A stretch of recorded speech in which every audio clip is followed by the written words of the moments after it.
আমরা প্রতিনিয়ত হাত ধোয়ার জন্য যে পানিটা ব্যবহার করি সেটা কতটা স্বাস্থ্যকর আমরা কিন্তু কেউই জানি না যে সেই পানিটা আমাদের জন্য কতটা স্বাস্থ্যকর কিংবা কতটা ক্ষতিকর। তো এখানে দেখেন যে এখানে কিন্তু এই পানিটা কিন্তু সম্পূর্ণ ফিল্টার ছাড়া ডিরেক্ট হচ্ছে ট্যাপের পানি। যে পানিটার মধ্যে কিন্তু থাকতে পারে আয়রন, তারপর হচ্ছে বিভিন্ন ধরনের হার্ডনেস, তারপরে হচ্ছে গিয়ে বিভিন্ন ধরনের ধাতব পদার্থ, এগুলো কিন্তু থাকতে পারে এই পানির মধ্যে। সো এই পানিটা দিয়ে যখন আমরা হাত ধুই তখন কিন্তু এটা আমাদের শরীরের পাশাপাশি আমাদের হচ্ছে গিয়ে ত্বকেরও কিন্তু অনেক ক্ষতি করে থাকে।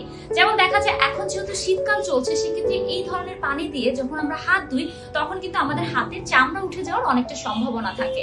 আবার অনেক ক্ষেত্রে দেখা যায় যে এই পানিটা দিয়ে হাত ধোয়ার কারণে আমাদের যে স্কিন আছে এটা অনেকটা রাফ হয়ে যায় এবং চামড়াটা হচ্ছে ফেটে যাওয়া শুরু করে। তো সেক্ষেত্রে এই পানিটা দিয়ে হাত ধুলে কিন্তু দেখা যায় আমাদের ত্বকের অনেকটা ক্ষতি হচ্ছে। কিন্তু অপরদিকে দেখেন এইখানে কিন্তু এই পানিটা হচ্ছে সম্পূর্ণ ফিল্টার করা পানি, যে পানিটাতে কিন্তু আপনার কোনো ধরনের আয়রন নেই, হার্ডনেস নেই কিংবা কোনো ধাতব পদার্থ নাই, যেটা কিন্তু 100% হচ্ছে বিশুদ্ধ পানি। এই পানিটা দিয়ে যখন আপনি হাত ধোবেন তখন কিন্তু এটা আপনার হচ্ছে গিয়ে স্বাস্থ্যের কিংবা আপনার ত্বকের কোনো ধরনের কোনো ক্ষতি করবে না।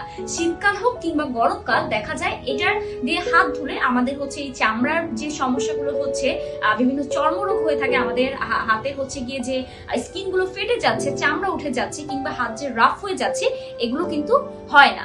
তো সেক্ষেত্রে আপনারা যখন হাত ধুবেন তখন অবশ্যই চেষ্টা করবেন যেন আপনারা বিশুদ্ধ পানি দিয়ে হাত ধোন এবং অবশ্যই চেষ্টা করবেন যেন আপনারা এই ধরনের যে নোংরা পানিগুলো আছে এগুলো অ্যাভয়েড করার চেষ্টা করবেন। যে পানিগুলোর মধ্যে অতিরিক্ত আয়রন থাকে কিংবা বিভিন্ন হার্ডনেস থাকে সেগুলোকে অ্যাভয়েড করার চেষ্টা করবেন। শুধুমাত্র হাত ধোয়ার ক্ষেত্রে না, প্রত্যেক ক্ষেত্রেই চেষ্টা করবেন এগুলোকে অ্যাভয়েড করার জন্য। অ্যান্ড অবশ্যই চেষ্টা করবেন যেন আপনারা 100% বিশুদ্ধ পানিকে ব্যবহার করে থাকেন, সেটা পান করার জন্য হোক কিংবা আপনার হাত ধোয়ার জন্য হোক।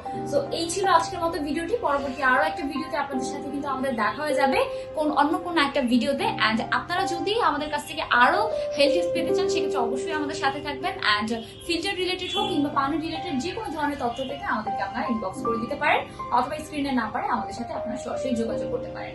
সবাই ভালো থাকবেন, সবাই সুস্থ থাকবেন, সবাইকে আসসালামু আলাইকুম।